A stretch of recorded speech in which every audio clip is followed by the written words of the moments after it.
You're listening to the Cyberwire Network, powered by N2K.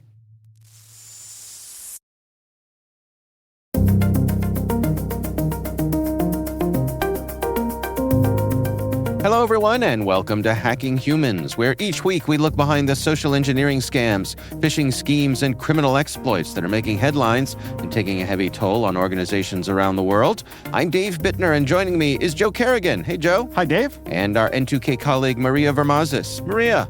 Hi, Dave, and hi, Joe. We've got some interesting stories to share this week, but first, let's get into our follow-up. Joe? You know what we haven't talked about in a while, Dave? Maria. Yeah, hey, Maria gets it. Yeah, all right. I got a little bit of a chicken update. Yeah. So, I'm building the run, or I built like the square part of the run. And Okay. I still have yet to build the roof, which I'm going to be working on this coming weekend. Okay. But in the course of doing that, I took what was the old run that was in the new run with them, because the old run was very small. That's why I built the new one. Okay. And I took it out and put a new feeder in. My brother recommended, because he used to have chickens. Now he just has ducks. Oh. But I said, these chickens are making a mess with this chick feeder. I still have like a little chick feeder for them. Yeah. And he said, well, I just put a big bowl on the ground. So I got a big bowl, put it on the ground. And one of my idiot chickens, it was Dottie. Dottie. And it's always Dottie that does this. Okay. That troublemaker, Dottie. Yeah. And she just gets in there and acts like it's a chicken bath. Oh. And starts rolling around in the chicken feed, scattering it to the four winds. And now I'm getting chicken feed all over the place, and I don't want that. So I'm going to come up with a new solution for that. Also, another one of my chickens, this is Speckle Face. I named them, by the way, based on some features they had when they were chicks. Okay. So Speckle Face had a speckled face when she was a chick. Now she doesn't so much have that, but she is getting pecked, it looks like, on her back, and is missing a lot of feathers. And yesterday she had a little Getting scab. bullied. Yeah, she's getting bullied. She's the smallest of the chickens. Oh. So I put that old run back in there because I think they were just kind of bored. And, once I put that old run back in there and they started hopping up on it, I put a couple perches in there as well, just for the time being until I can get more permanent solutions built up for it. But it's going well, but I am encountering a couple of difficulties. But now I'm getting on average about 4 eggs a day, Wow. which is pretty good. That's pretty good. So yeah, I get a dozen every 3 days. So is the chicken hutch The coop? the coop? Thank you. Rabbits live in hutches. Chickens Right. live in coops. Yep. Is it like a habit trail where it's going to keep expanding in different directions, Well, and soon yeah. your whole backyard is going to be a giant chicken coop mall? Yes, my wife has already suggested I build one of those little wire tunnels, that lets them run around and keeps them safe from hawks and things like that. Oh. I don't know that I'm going to go through all that. I am going to probably add onto the run because I designed it so that it could be added onto easily. Yeah. So I can just build 2 more walls, take the front wall off, put the 2 other walls back on, and then put the front wall back on. I think you should give them an observation tower. I think you should give them hamster tubes so they can, like pneumatic tubes for chickens kind of situation. Oh. So they can. That's exactly kind of the thing that my wife wants me to build. Yeah. Is like a little Like a habit trail. like a habit trail for chickens. Yeah. Yeah. Then have an Augustus Gloop experience so the chickens can. I want to see that. I want to see a chicken slowly. That would be very fun. That was one of the things that terrified me the most about that movie was the Augustus Gloop situation. Really? The back pressure in that tube? Yeah. And him sitting in there. I don't know why that always bugged me, but it did. Okay. And that's when you found out you had claustrophobia. I am less comfortable in closed spaces than I am sitting on top of a teetering ladder. Okay. I don't really have a fear of heights, but I am not really comfortable in closed spaces. But I could get an MRI. I don't think I'd have a problem with that. Yeah. But anytime I have to shove myself into something, I'll never go spelunking. That's just not going to be a Joe thing. Cave scuba diving. Right? Yeah. I might. I've always wanted to get scuba certified and do open waters, but I'm not going into any cave. Right. That's just not going to happen. That's practically guaranteed death. It's right. It's how dangerous. Everybody dies when you hear about him dying in a scuba accident. He went into this cave. Oh, I see. Yes, he did something incredibly stupid. Yeah. Speaking of incredibly stupid, somebody, and the only reason I'm saying incredibly stupid is because I think this is actually pretty smart and fun, but somebody has finally come up with another good use for AI. Yeah. This is a tool from Kagi.com's Kagi. I'm a big fan, and I pay for their service. Oh, do you? I do. I have the Kagi paid search and everything. I'm very happy that I've done that. Okay, well, they Yep. have a translate service, and my son sent me this link this morning for translating to LinkedIn lingo, which I think is hilarious. I feel this piggybacks on the thing Maria had last time. What was the Reddit the subreddit? LinkedIn lunatics. There you LinkedIn go. lunatics, right? So Big fan. on my web browser right now, I have this tool open. We'll put a link in the show notes. But what I've typed in English is, I rest assured I do not feel this way about my manager. I'm pretty confident in my management chain. So if anybody's listening, don't take this to mean anything.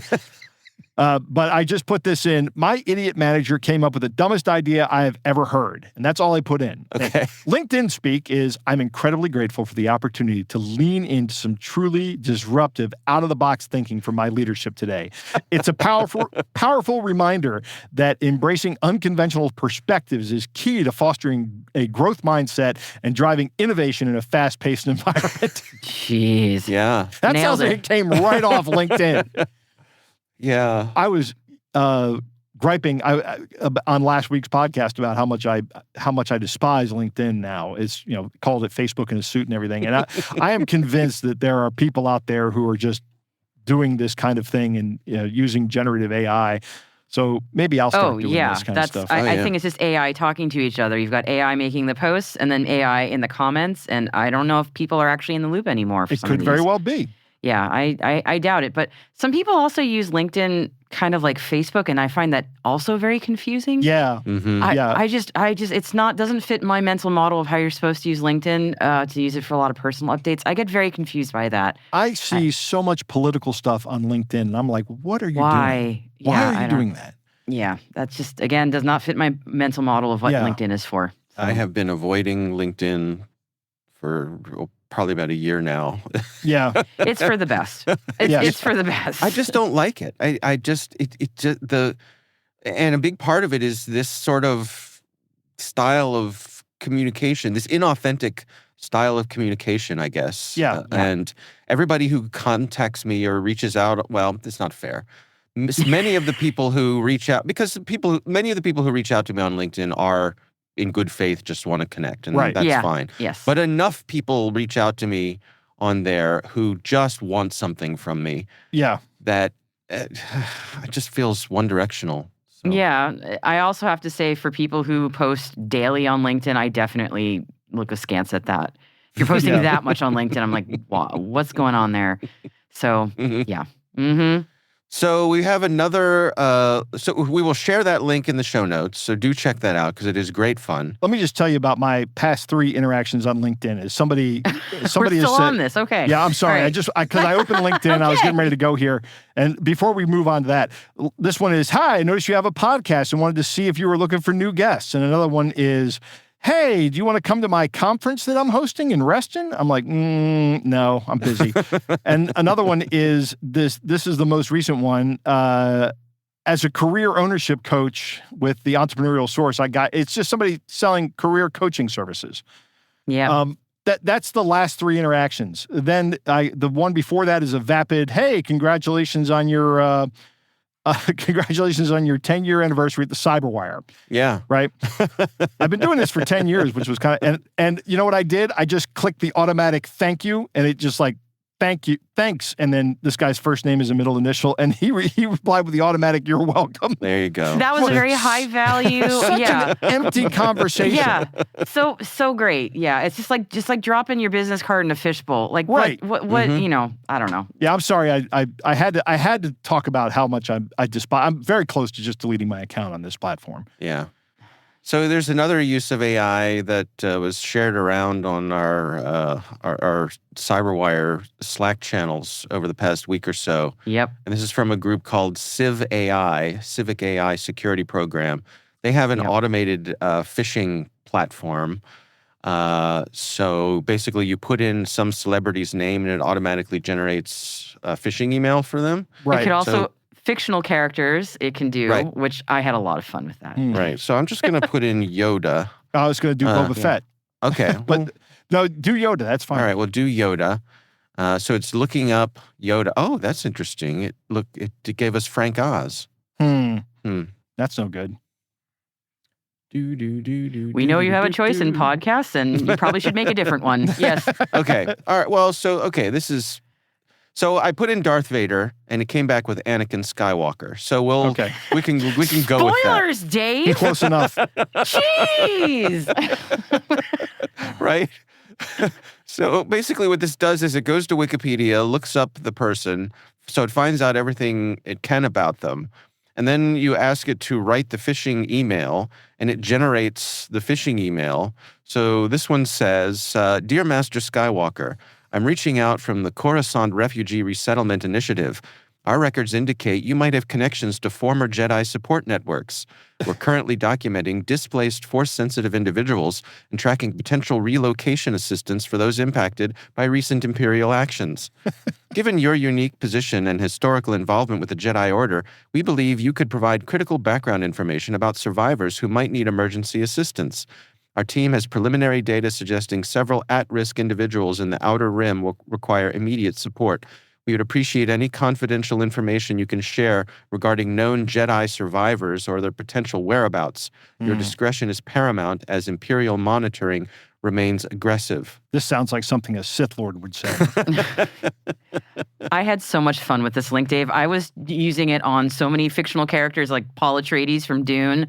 It was just so funny to see what the AI came back with personal vulnerabilities or attack strategies on Paul Atreides. And then seeing that eventually the phishing email sort of lead you to try and hack Paul Atreides' LinkedIn account. I got tons of spice, Maudib. Yeah, the spice must flow. I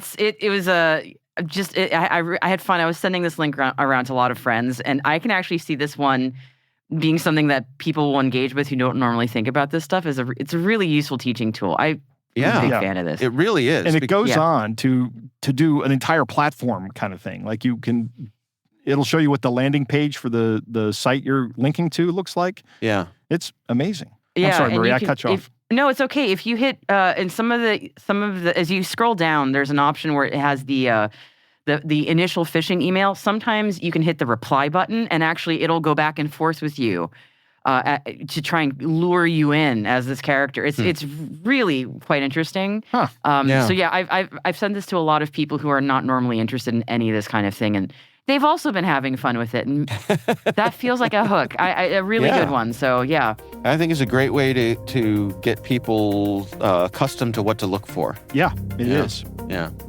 All right. Again, we'll have a link to that in the show notes. We will be right back after these messages.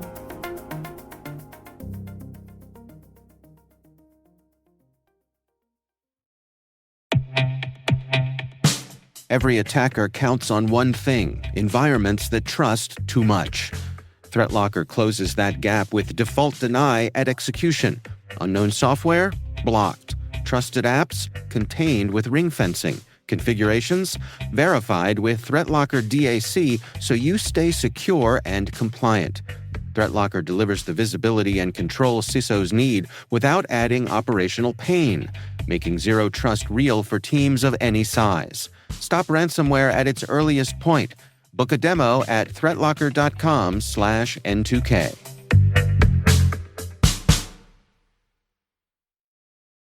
Let's get to our stories here. Maria, you want to start things off for us? Yeah, sure. It's AI related. Surprise!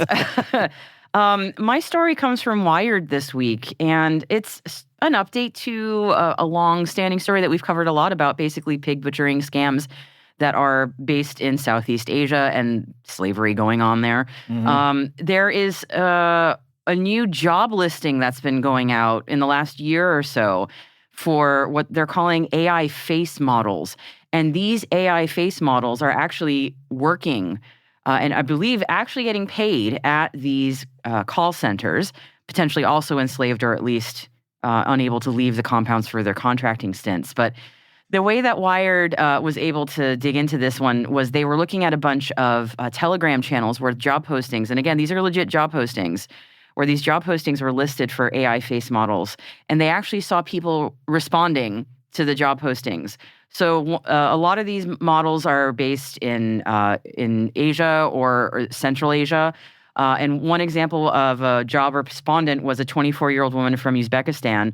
And she posted a video highlighting her language skills and on-camera presence.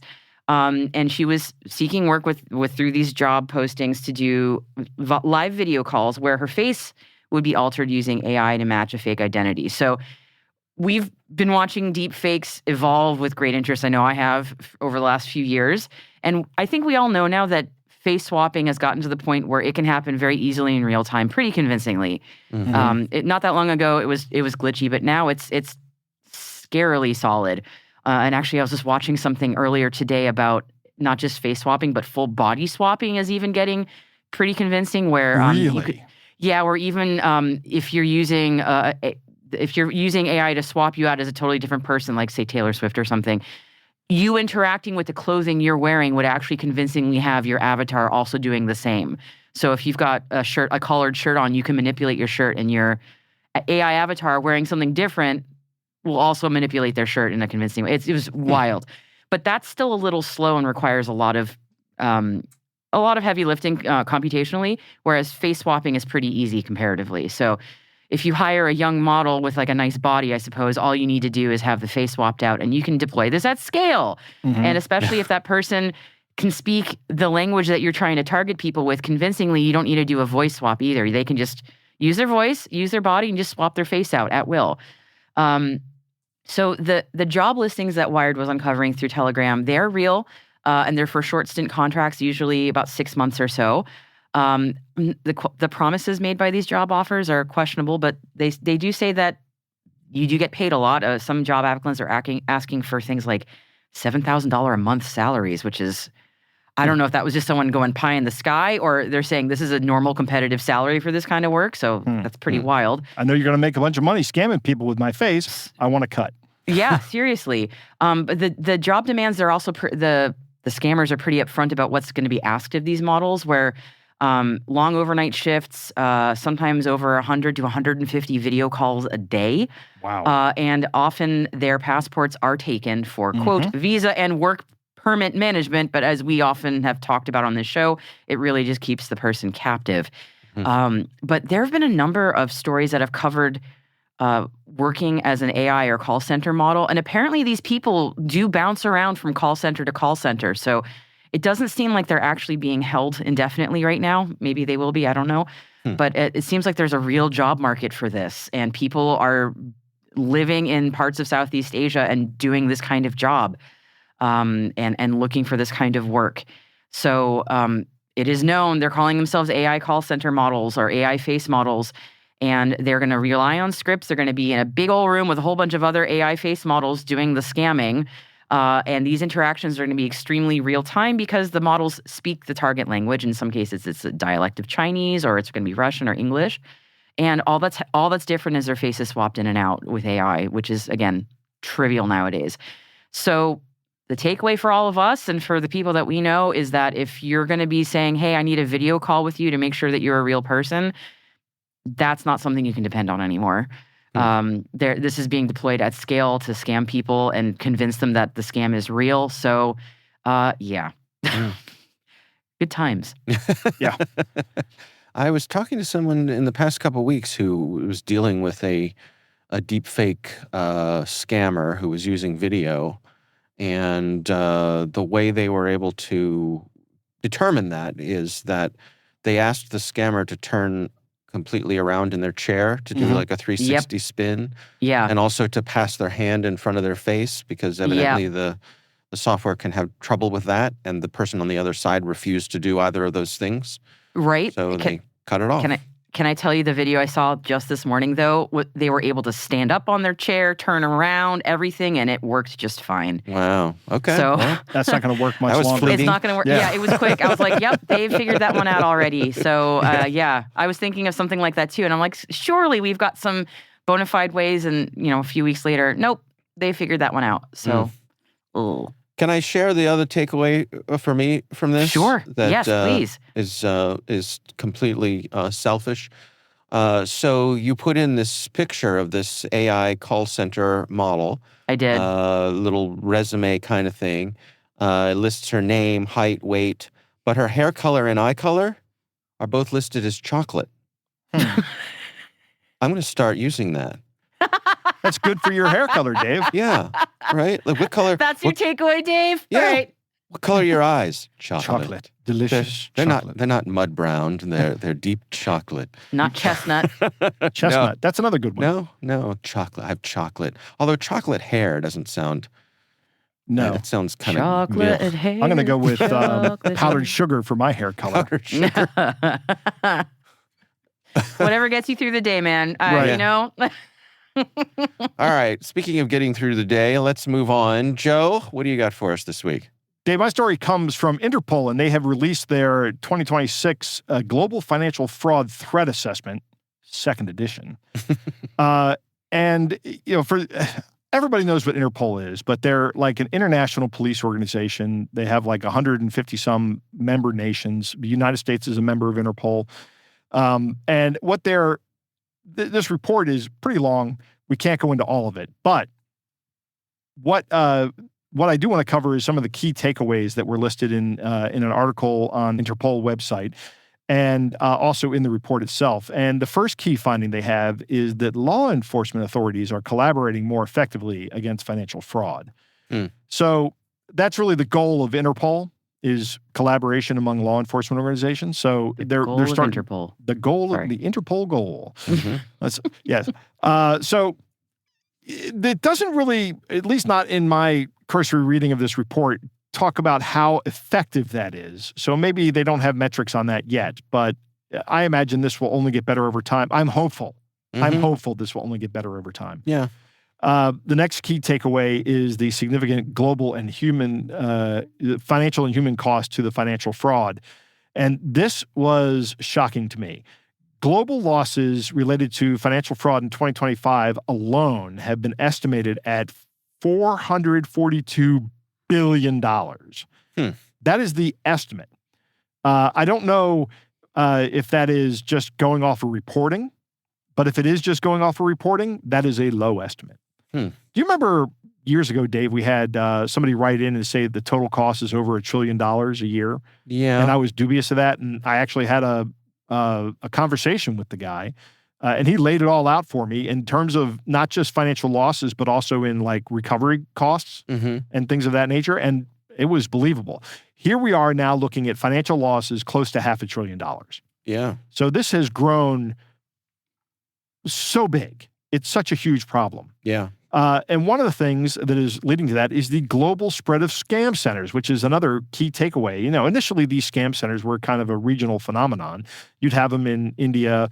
I don't know that they had actually scam call centers in like Nigeria, in parts of Africa, but those guys mostly operated off of cell phones, or still do operate off cell phones. But now this is a global threat with centers discovered across multiple regions. And of course, these centers engage hundreds of thousands of people. And as we've talked about already today, many of them are forced to perpetrate these online frauds. To date, victims from nearly 80 countries have been trafficked into online scam centers with no continent left untouched. And they actually had data that was showing that people from the United States and Mexico have been trafficked. So Wow. That's American citizens, Mexican citizens, which you wouldn't really expect. But guess what? It's happening. Yeah. The United States is a huge fraud market for these guys.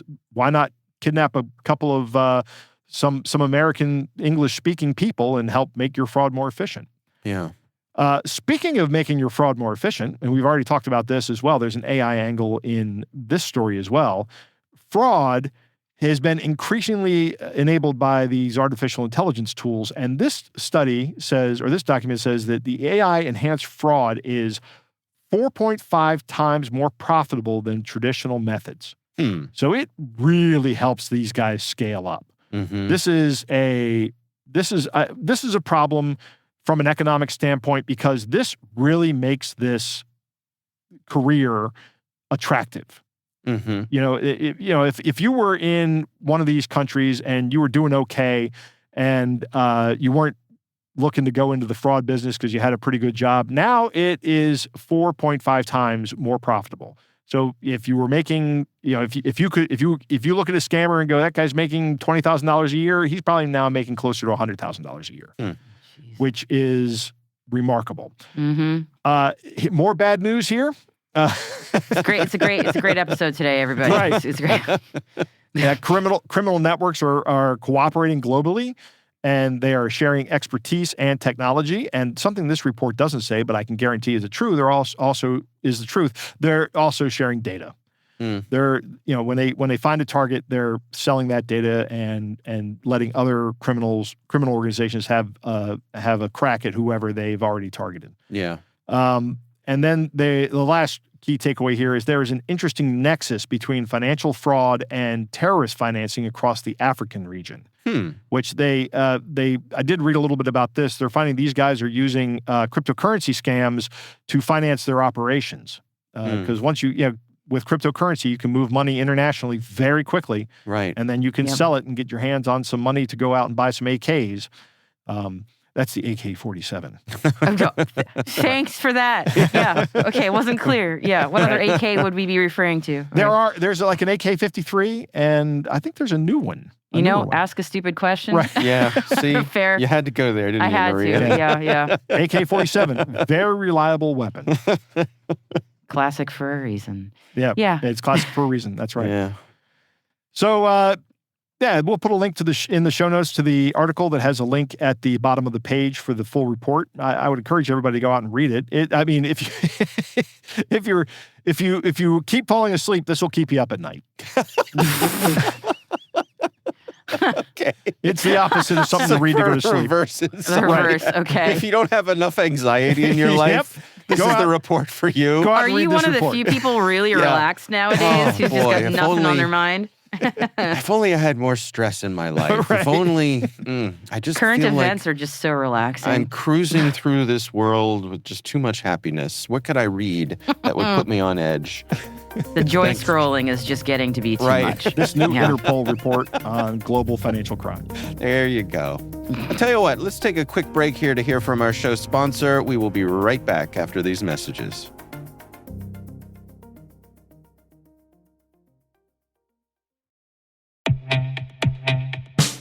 Most environments trust far more than they should, and attackers know it. ThreatLocker solves that by enforcing default deny at the point of execution. With ThreatLocker Allow listing, you stop unknown executables cold. With ring fencing, you control how trusted applications behave. And with ThreatLocker DAC, Defense Against Configurations, you get real assurance that your environment is free of misconfigurations and clear visibility into whether you meet compliance standards. ThreatLocker is the simplest way to enforce zero-trust principles without the operational pain. It's powerful protection that gives CISOs real visibility, real control, and real peace of mind. ThreatLocker makes zero trust attainable even for small security teams. See why thousands of organizations choose ThreatLocker to minimize alert fatigue, stop ransomware at the source, and regain control over their environments. Schedule your demo at threatlocker.com/N2K today. And we are back. It's my turn. So I have a story from the folks over at Bleeping Computer. I love that website name. Yeah. They did a nice story, rundown, summary of the refund fraud economy. Ooh. Where that stands and some of the various types of refund frauds, say that 5 times fast, that are out there and why it matters. So they start off at the outset by saying that refund fraud used to be just petty crimes. It was more opportunistic, where someone would take advantage of a store's return policies. You could buy something, claim it's broken, get your money back. There's also, I've seen in movies where people will just walk into a store, pull something off the shelf, go up to the service counter and say, "I'd like to return this." Right. People say, "You have a receipt?" No, it was a gift. And then they walk out there with cash or store credit or whatever. But this points out that refund fraud has really evolved into something that is much more organized. It is a underground marketplace. The techniques are packaged, priced, and sold. So they dug into some research here where they were looking into some of these fraud-focused online communities, and they found millions of posts advertising what they call refund methods. So these don't require malware. We're not talking about 0 days. It's just taking advantage of the rules and exploiting the system. Yeah, customer service policies, return guarantees, and payment dispute systems. So I thought it'd be fun to go through a few of these. One of them is called refund without return. Pretty self-explanatory. That's Right. where someone convinces a retailer to issue the refund without ever sending the product back. Yeah, I've gotten this from Amazon a couple times. Yeah. Like I bought a little handheld vacuum cleaner for like $10, Yeah. and it just did not hold a charge. Oh. So I asked for a refund on it, and they were like, "Yeah, just throw it away." Yeah. I mean, I get to keep a crappy from the honest guy's standpoint, right? I get to keep a crappy vacuum cleaner. It's actually still in my car. I haven't thrown it away. It doesn't work, so it's useless. But I should probably, when I clean my car out, I'll throw it away. But my wife gets this frequently when she complains about stuff. And I saw somebody the other day at work. They said they got the wrong flavor of bubbly, the seltzer water. Yeah. And Bubbly. Bubbly. And Amazon said, keep it. We'll send you the right one. Yeah, it's just not worth the cost. Yeah. Right. Yeah. So I get where this is coming from. This is the no return. They're exploiting that and making money on it. Right. And they say also sometimes people will claim that the item never arrived or that it showed up damaged. And then customer service will either send you another one or issue a refund, that sort of thing. And this works with companies that prioritize speed and customer satisfaction. So the refund gets issued. Next up is chargeback fraud. We've talked about this before. This is when the buyer goes to their bank or their payment provider, basically their credit card company, and they dispute the purchase. They say, I didn't authorize this. And so the bank pulls the money from the retailer, and for the retailer, they often put a fee on top. And so the fraudster gets to keep the product, and they get their money back. Right. And the retailer loses more than the cost of sending it to them. Correct. Yeah. It's really hard on the retailer, especially small. If you're a small mom and pop retailers. shop or an Etsy store or something like that, this Yep. sort of thing can be devastating. I've known people whose entire livelihoods, usually as a small seller on places like Etsy, have gotten completely decimated by all these kinds of scams.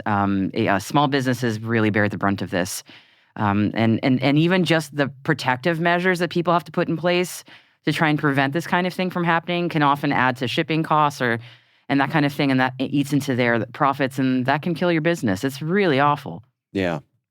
Another tactic they call goods swapping, which is instead of returning the original item, they send back either something cheaper or maybe counterfeit or even broken. And to the rushed returns department, it looks legitimate, but it's too late. I got in trouble once for this when I worked at Radio Shack when I was in college. It was right after the Christmas season when everybody's really busy and people are returning things. And somebody returned by my recollection, a wireless microphone kit. And I just took it back. It was in the box and we were busy and I didn't check very carefully. And inside was just, it looked like this wireless mic kit had been dragged through a river. It was just, It might just have been. yeah. I mean, it was just awful. And so for a little while, I wasn't allowed to return things. My manager was like, yeah, you stay over there. Yeah. So there's one called the empty box trick. This is when a package gets shipped back, but there's nothing in the box. Yeah. When I worked at Best Buy and they had a phrase for this, they would call it rocks in the box. Where people would literally they had the cellophane sealers back at the house. They'd go out, they'd buy whatever they wanted, they'd get rocks that weighed about the same amount, and they'd put it in the box, seal it up, and bring it back with the receipt and get the money back. Oh, I see. And so it's because it's sealed, they don't want to unseal it because Right, they 'cause feel like they can resell it. They can resell it. And then you and I come along, buy the thing, get home, we're excited to open it, and it's a box of rocks. Right. Hey, it's a brick. Trying to think if that's ever happened to me. Have I ever opened something that... I've gotten that once before. Have you? Yeah, I have. It was literally like a brick. It was so aggravating. Yeah, this is. I think usually when you're dealing with electronics, that's more of a risk. So Yeah. Okay. yeah, you got to be careful on that one. It's so aggravating. But only once. But once was enough. Yeah. I guess I've heard of this one happening a lot with iPhones. Because I guess they're small enough, it's just and they're valuable enough. Yeah. That, Yeah, people I know do that. there's a Micro Center nearish to me. Do you guys have Micro Center? Is that a Yes. is that a national? Okay, Yes, we do. and I know that one tends to get hit a lot with shoplifters, and I think they also have to be really careful about the dumpster because people will often go through for the packaging and try and use that to resell or put bricks and stuff. Like it's a pretty nasty problem. So yeah. Sorry, I'm chuckling because it's just ridiculous. Yeah. I'm amazed at how creative people can be, and everyone's just trying to get ahead, but it's also just ridiculous. Right. And the last one they list here, they just call policy manipulation, and that's where they look at the fine print of the return policies, and they just play off of the system. So they figure out how many times you can report a missing delivery, or how warranties are handled, or what it takes to get customer service to escalate a case. Basically, gaming the system. They're min-maxing it. That's Right. Yeah. And then they just follow the same script over and over again, and up until the point that they can't. So, I guess this is one of those things of not letting the perfect get in the way of the good, where you're always going to have a certain amount of people, and it's like shoplifting. There's always going to be a certain amount of loss or shrinkage, and that's just a part of doing business. But I guess what's problematic is so much of our commerce is done being shipped because of things like Amazon, all these online purchases. It's added this whole not face-to-face aspect of this. Right. Right? Makes it easier. There's a couple of ways that companies have gotten around this. Like if you think of Costco, you have to pay a membership fee to be a member. And then once you're a member, the service is really good. You can pretty much return anything at Costco. But if they find out you're being fraudulent, they just revoke your membership and you can't go into the store anymore. And then that's how they keep their costs low, is because they keep their inventory shrink down. Yeah. And you can't even get in there without a membership card. And now they're scanning it at the door. Have you noticed that? Oh, no, I haven't been to Costco in a while. Hey, they don't just have the guy who gives you the nod. No, I have to scan my card when I go in there. Sure, it's not just you, Joe? I was going to say, I'm not sure Here I've comes seen that Karen. Scan that guy's card. This guy looks shifty to me. Right. I'm sorry, sir. You're going to have to... Oh, no, you, madam, please come right in. Right. You, sir. I get the wave and nod. Joe gets the scanner. That's right. When they start doing cavity searches, Joe, you know something's up, okay? Yeah. You still get the wave and the nod, Maria? I do. So I'm wondering if it's only that they only implement that at places where they've had issues. Or maybe it's just you. Maybe it's just I was going to say, it could just be you. Dave, Next time before you walk in, Joe, just hang out at the entrance and see if anybody else is getting the nod. Everybody's scanning. Everybody's scanning as they walk in. It's a little thing, and it comes up with your picture there. Oh, so you can't share a membership anymore. All right. Well, maybe you shop at a Costco in a bad part of town. It's in Columbia, Dave. Yeah, I was going to say it's a pretty nice town. Not being able to share a Costco membership feels very un-American to me. I'm putting my foot down. Come on. Yeah, my son and I are on the same membership, so we each have a card. Yeah. This article says that in 2024, retailers processed about $685 billion in returns. And of that, they estimated over $100 billion was fraudulent. Wow. That's like 15%. Yeah. It's a lot of money. Yeah. So be on the lookout. These are, if somebody sends you a box of rocks. Right. It can happen to you. Yeah, that's because it's happened to me. Yeah. All right. Well, we will have a link to that story in the show notes. Joe, Maria, it is time to move on to our catch of the day.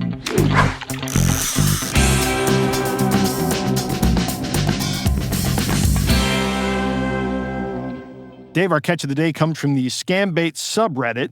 The title of this one is Jessica, Sometimes I Just Can't Be Bothered with These Idiots. Actually, I guess it's Jessica, Sometimes I Just Can't Be Bothered with These Idiots. That's right. The implication is that Jessica is the idiot, I think. Right, yeah. So I think what I'd like to do here is have Maria be Jessica. All right. And Joe, you be responding to Jessica. Okay. And I think part of what makes this one so entertaining as I read it is the cadence and perhaps acceleration of it. Okay. Which side is which? I'm looking through these. Starts out with Jessica. Right. Oh, God, Jessica that's all says, Jessica? Yeah. Right. Yeah. Oh, man. I don't have any reading to do to the bottom of the first slide. Take a deep breath, Maria. Do you want me to go through this fast? You want me to just speed run it? Yeah. Oh, okay. Hi, how are you doing? Are you there? Do you still remember me? Are you there? I lost my phone. That's why I have not been able to reach you since all these days. Why are you not writing my message without replying me? Are you there? Hi. I don't know why you don't want to reply me. We always talk on TikTok. I don't know why you're not replying me again. I have no idea who you are. But the reason I wasn't replying is because you were messaging me at 3 a.m. I am so sorry. I don't think you were. I don't use TikTok. I mean Facebook. I don't use Facebook either. I'm driving. That's why. Instagram. You shouldn't drive and text. It's dangerous. I have no followers on Instagram. Yes, I am going to park now. You followed me on Instagram. We are able to talk. I will have showed you tonight because I lost my phone. No, I didn't. I don't follow anyone on Instagram. I even have your picture on my former phones. I don't think you do, since I haven't posted any pictures on Instagram. I followed you on Instagram. You did not follow me. I followed you in a message. You reply me. No one follows me on Instagram. I wish I have my phone with me. I will have showed you our chatting. Because I don't use Instagram. Before I lost my phone, we have been talking since last 2 months, I think. I don't think so. I don't talk to anyone besides my family. I am sure of what I'm talking. It's because you don't remember me again, and I understand. I don't remember you because I don't know you. I'm looking for a way to log in my Instagram, but I can't remember the password again. I will have showed you our chatting. How was your night? Good luck, since I don't use Instagram. I don't use social media. We aren't allowed to here. Really? Yep. If you don't use social media, how did I get your number? Exactly. How did you get my number? You gave it to me. No, I didn't. I'm 16 and don't give my number out to anyone. Uh-oh. The day you gave it to me in the evening, I lost my phone. Can I see a picture of you? I have never given my number out. No, I don't know who you are. If you don't remember me again, no problem. LOL. I have never spoken to you before in my life. Can I see a picture of you so I can know if I'm right or wrong? No, I told you I'm 16. I don't share pictures. I can't believe it. You are not 16 years old. The man that gave me this number is a matured man, not a small boy. Well, believe whatever you want because it wasn't me that gave you this number. I've only had this number for less than a week. Okay, no problem. Yep, goodbye. Okay, are you not from Australia? I'm not telling you where I'm from. I don't talk to strangers. Okay, I know you're lying, but there's no problem. Whatever. Go away. I don't talk to strangers. You know nothing about me. I've had this number less than a week, and it's only so I can talk to my dad, so don't pretend you know me. I know you. I am not pretend. You don't know me? I know you. Nope. Sorry, you don't know me. I know you. Whatever. You are pretending you don't know me, maybe because of your wife. She's with you. Ooh. What? LMAO. I'm at school right now. My friends are getting a laugh out of this. Why don't you send me some pictures? They'll get a bigger laugh out of that. Are you kidding me? LMAO. Oh. Go for it. This keeps going. Yeah. Well, we can wrap it up there. It starts dragging down into the gutter there. It's a good read, though. Yeah.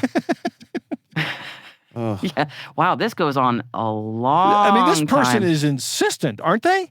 I mean, they're just keep pounding this person, trying to get them to send them a picture. Yeah, I don't know which of these people. I mean, they're both. It seems like both of these people are a bit of a menace. Yeah, I don't know. The 16-year-old might actually just be a 16-year-old who, what 16-year-old boy isn't a menace? That's true. That's my question. Right. Has all the time in the world. Yep. Isn't paying attention in class. Just Oh, what else am I going to do today? Oh, what is Bobby Drop Tables doing in calculus? Well, he's engaging with a bot, I guess, and really enjoying himself. I'm not sure. Yeah, absolutely. All right. Well, we will have a link to that in the show notes. And if there is something you'd like us to consider for the show, please email us. It's hackinghumans@n2k.com.